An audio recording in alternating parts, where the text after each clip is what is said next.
pas le moment pour nous d'être fatigués. Notre voyage continue à plus de 70 km de là, dans le Nord Cotentin.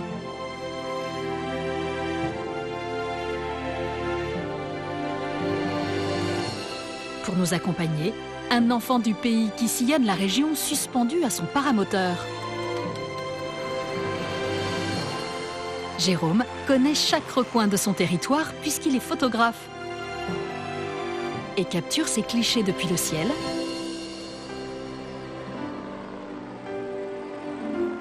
mais aussi depuis la terre ferme.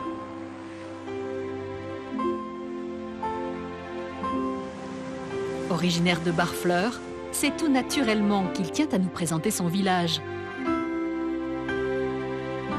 Notre visite commence chez son ami Pierre, hôtelier et mémoire de Barfleur. Salut Pierre! Bonjour Jérôme. Comment vas-tu? Ça va bien. En plein jardinage? En plein jardinage, oui. Ouais, t'as un vrai petit coin de paradis ici. Ah Ce oui, jardin, oui, il est oui. merveilleux. C'est vrai. Un truc qui est extraordinaire à Barfleur, quand même, qui étonne les gens, c'est qu'ici, on a des plantes comme des plantes tropicales. On a eu la chance au 19e d'avoir des collectionneurs de végétaux qui ont rapporté d'Australie ou d'ailleurs des plantes comme les cordylines là, que tu vois. Et il y avait même un petit jardin d'acclimatation à Cherbourg. Ah oui. Qui permettait aux collectionneurs d'acclimater les plantes. Et ça donne, oui, ce côté très sud. Ouais, Hein, voilà. Un petit air de sud dans le Cotentin. Un petit air de sud dans le Cotentin, voilà. Autre particularité de Barfleur, également visible dans le jardin de Pierre et sur la plupart des maisons du village, les fêtages ornementaux qui habillent les toits. Donc c'est une vieille tradition Ouais. du fait qu'on ait des potiers dans le Cotentin.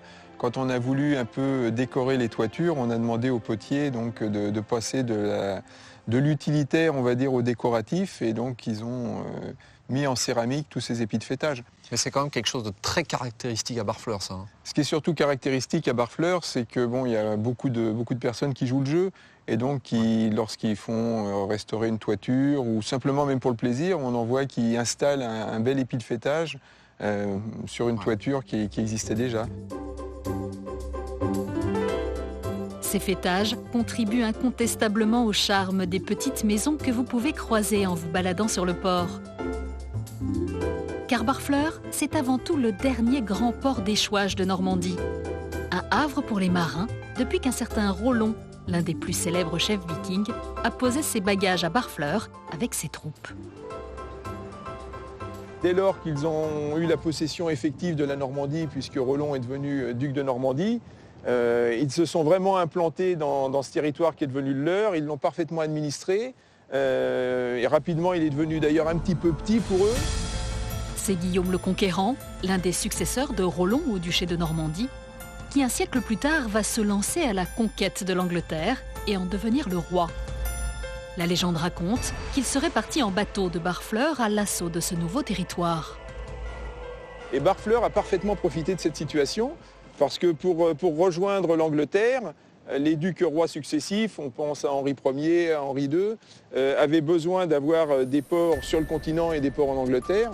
Et Barfleur a profité de cette situation en étant très bien placé et s'est développé d'ailleurs de façon importante, puisqu'on parle sous l'époque d'Henri II d'un port qui pouvait avoir 8 à 10 000 habitants. Ça nous change par rapport à aujourd'hui où on a 650 habitants à peu près ici.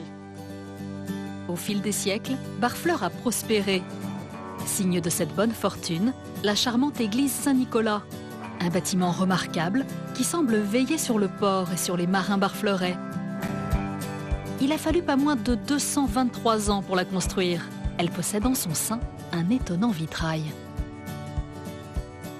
Ce vitrail qui commémore à la fois la libération de Barfleur, mais également qui nous rappelle la mémoire de Julie Potel ou Sainte Marie-Madeleine, une barfleuraise célèbre puisqu'elle est devenue sainte.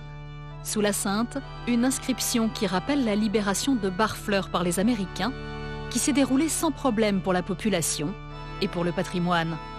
Et évidemment, les barfleurais les plus pieux se sont dit ça ne peut se produire que grâce à un miracle et grâce à la protection de Julie Potel, d'où le symbole exprimé par ce vitrail avec Julie qui plane au-dessus de Barfleur et qui le protège. Un peu plus loin sur le port, à la pointe nord de Barfleur, on trouve un bâtiment qui symbolise une autre forme de protection. Cette fois plus concrète. Il s'agit de la station de sauvetage en mer, ou plus exactement, la Société centrale de sauvetage des naufragés.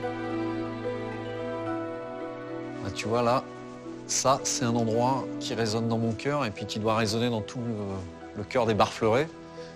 Cette station de sauvetage et puis ce bateau, le Crété SOE, c'est des souvenirs, c'est tout un tas d'émotions, c'est l'histoire. Moi je me souviens de ces moments lorsqu'on entendait la sirène dans le village. Je l'ai entendu quelques fois aussi, oui. Les gens qui accouraient au bout du quai pour voir ce bateau partir, attendre que les sauveteurs reviennent. Ça, c'est des moments vraiment forts. Sur les murs, les nombreux sauvetages effectués en près d'un siècle et demi d'assistance aux marins au large de Barfleur. Un hommage aux sauveteurs qui ont parfois mis leur propre vie en péril. Mais il y a aussi une petite fierté, c'est que Barfleur a eu une des premières stations. Alors on a l'habitude de dire, nous, la première station de sauvetage de France, voilà, qui s'est ouverte en 1865. Au moment où la société de sauvetage au niveau national s'est créée. Ça nous remet dans une époque, là on est à la fin du 19e, donc avec des 3 mois qui naviguaient au large de Barfleur, qui passaient dans le Raz, qui passaient devant le phare de Gatteville. Le phare de Gatteville, situé aux portes de Barfleur, est le deuxième plus haut phare d'Europe. Le premier étant celui de l'île Vierge dans le Finistère. Pour la petite histoire, il possède 365 marches, donc autant que de jours dans l'année. 52 fenêtres, comme le nombre de semaines, et 12 niveaux, pour les mois. Laissons là le littoral de l'est du Cotentin pour nous diriger vers les terres de l'ouest. Un moment très attendu par Jérôme, puisqu'il va maintenant nous faire découvrir la maison du biscuit. Une institution qu'il connaît bien, située à Sortoville en Beaumont, dans un véritable décor de cinéma. C'est Kevin, biscuitier en chef, qui nous fait le plaisir de nous accueillir. Bonjour Kevin. Jérôme, Ouais, c'est enchanté. moi. Bah, écoute, ravi de te voir. Ça fait longtemps que j'entends parler de la biscuiterie. Et puis, écoute, je suis content de te rencontrer. Tu vas pouvoir me raconter un petit peu tout ça. Tu connais? Écoute, oui, je connais bien le lieu parce que moi, je viens régulièrement en famille, tu vois, manger les petits gâteaux et tout. Comment ça a commencé tout ça? Parce que c'est pas venu d'un jour. C'est une longue histoire parce que c'est mon arrière-arrière-grand-père qui a créé l'entreprise en 1903. Ça fait 5 générations qu'on fait des petits gâteaux. Donc, c'est toujours resté une entreprise familiale. Ouais, de père en fils. Voilà, mon père a repris l'affaire dans les années 60, 70. Et puis moi, dès que j'ai eu mon CAP de pâtissier, on m'a posé la question, on m'a mis là-dedans, on m'a dit « tu feras les biscuits comme tout le monde ». C'est le grand-père de Kevin, pâtissier, on l'aura compris, qui a eu cette idée de faire des biscuits. En 1945, il est très difficile de trouver les matières premières pour réaliser des gâteaux. Qu'à cela ne tienne, on fera des biscuits, puisqu'ils nécessitent moins d'ingrédients. Et donc, toujours avec ces recettes, comment ça se passe? Tu as gardé les recettes du grand-père, vous avez un petit peu... C'était hyper important qu'on garde vraiment des recettes traditionnelles. Les doigts de dame, par exemple, c'est des petits gâteaux qu'a créé mon grand-père, les congolos, tout ça. C'est resté, ça restera toujours des gâteaux qui seront des leaders de la maison. Parce que tu as des petits gamins qu'on ont mangé dans les années 60, qui aujourd'hui ont 50, 60 ans, 70 ans, et qui viennent toujours à la biscuiterie chercher leur boîte de congolo, comme ils venaient chercher autrefois. Comme ceux de ses aïeuls, les biscuits de Kevin sont sans conservateur, sans colorant et fabriqués avec des matières premières issues du terroir local. Passons maintenant en cuisine pour goûter l'une de ses fameuses recettes, le palais normand. Le palais normand, c'est un petit gâteau moelleux, un petit peu comme le palais breton, sauf que lui, le palais breton, il est sec, et le nôtre, il est légèrement moelleux. Le secret de ce moelleux, c'est le miel et le lait que Kevin va ajouter à son mélange de sucre et de beurre. Et là, j'ajoute les œufs. Ça, c'est les œufs du Cotentin. Il y a intérêt, ouais. On mélange le tout, sans trop insister. Donc là, tu vois, c'est suffisant, faut pas non plus aller chercher... Tu vas pas trop loin, faut pas aller trop loin parce qu'après, le beurre, il se réchauffe et puis il va commencer à fondre. Donc, après, c'est mort.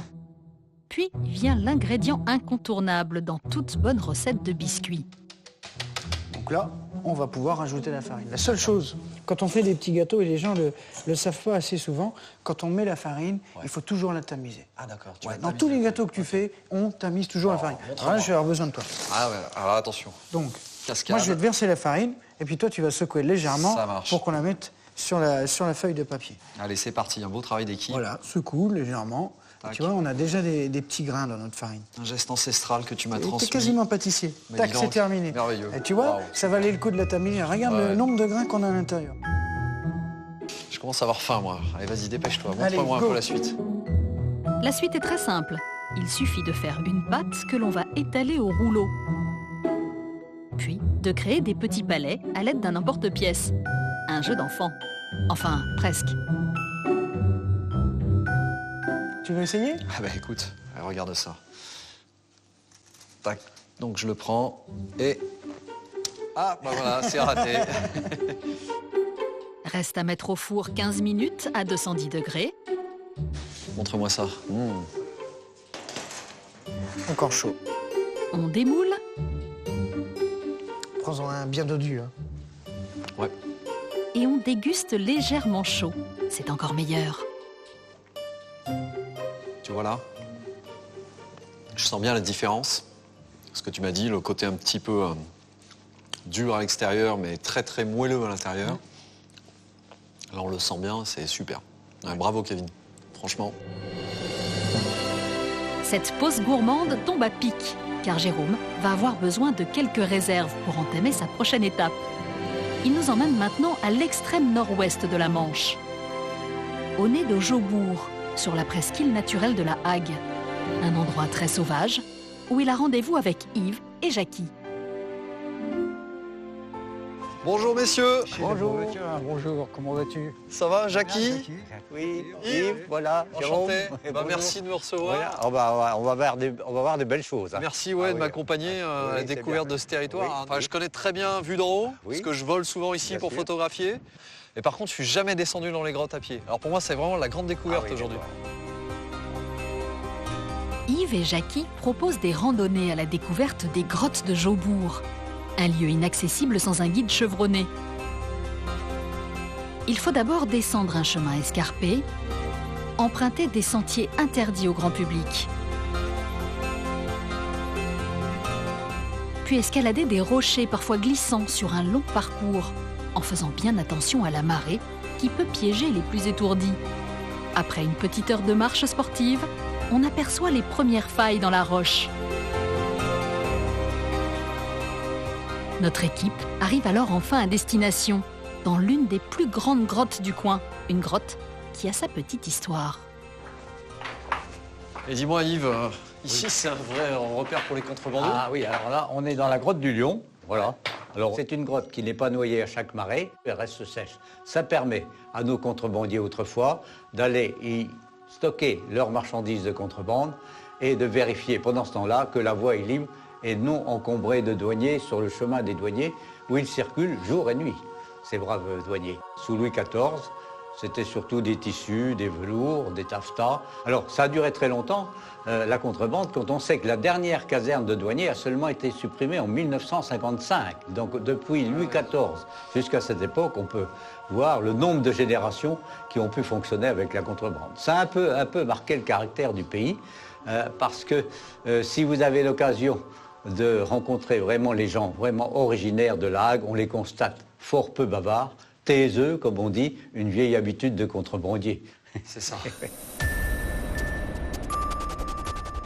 Tout au fond de cette grotte du Lion, on trouve une brèche difficile d'accès. Ah ouais, ça devient quand même de plus en plus petit. Ah oui, là, c'est un peu à genoux. Ensuite, on peut se mettre debout. Hein. Voilà, ça va être plus confortable. Ok. Yves et Jackie tiennent à faire à Jérôme une petite surprise. J'arrive. Mais dis donc, il est là ton trésor? Ah oui, un vrai trésor, voilà. Oh la En vache. fait, voilà, c'est pas la caserne d'Ali Baba, on dirait de l'or. En fait, c'est de lichen, perlé de gouttelettes d'eau qui scintillent. Mais c'est juste incroyable. Et donc, on dit maintenant que c'est un marqueur de non-pollution. Ouais, la nature a bien travaillé. Remontons à la surface pour poursuivre notre visite sur les traces d'une page d'histoire forcément associée à la Normandie. Partons maintenant à Saint-Marcouf, à la découverte d'un des hauts lieux de la Seconde Guerre mondiale. Un site méconnu du grand public, mais intimement lié au débarquement. Marie, guide à la batterie de Crisbec, va nous expliquer pourquoi. Bonjour Marie. Bonjour Jérôme. Ça va bien? Très bien. Merci de me recevoir ici. Bienvenue tout simplement à la batterie de Crisbec. Écoute, c'est super. Je suis un peu impressionné là par cet engin. Qu'est-ce que c'est? Raconte-moi un petit peu. Oui, alors on est devant en fait un canon Skoda de 210 mm, donc très puissant. Un canon très puissant et pas n'importe lequel. On se trouve sur un lieu unique, vu que c'est d'ici qu'a eu lieu le premier coup de canon à l'aube du 6 juin 1944. Les Allemands ont vu la flotte alliée arriver, donc juste à l'horizon ici. Et donc ils ont donné l'alerte à Cherbourg et Cherbourg leur a donné l'ordre d'ouvrir le feu sur la flotte alliée qui débarquait donc au matin du 6 juin 1944. D'accord, donc juste là, vers la mer, dans cette direction. Voilà, c'est ça. Il est 5h52 du matin ce 6 juin 1944 et la batterie de Crisbec est donc la première à réagir. Les Alliés se doutaient bien que le site constituait un sérieux danger pour le débarquement. C'est pourquoi il n'a cessé d'être bombardé dès 1943. La veille du débarquement, il est même l'objet d'un pilonnage massif. Ce sont près de 600 tonnes de bombes qui tombent ici en une seule nuit, facilitant l'intervention des troupes alliées et la libération. Donc on a le débarquement et puis pendant des années ce site reste à l'oubli et qu'est-ce qui se passe ensuite? C'était un site qui est volontairement resté dans l'oubli parce que c'était le côté sombre, c'était le côté allemand. Donc volontairement, les Français ont laissé un petit peu le site dans la boue. Et donc la végétation a petit à petit repris sa place. Et donc ce n'est qu'en 2004 qu'une équipe de passionnés a réaménagé le site, donc a sorti les blocos de la boue, etc. et l'a rendu donc accessible aux visiteurs. D'accord, donc on a creusé sur le site. Oui, tout à fait. Retrouver voilà, tous les bâtiments. Tous les blocos ont été déblayés et donc on a retracé les tranchées qui reliaient justement ces abris aux encuvements.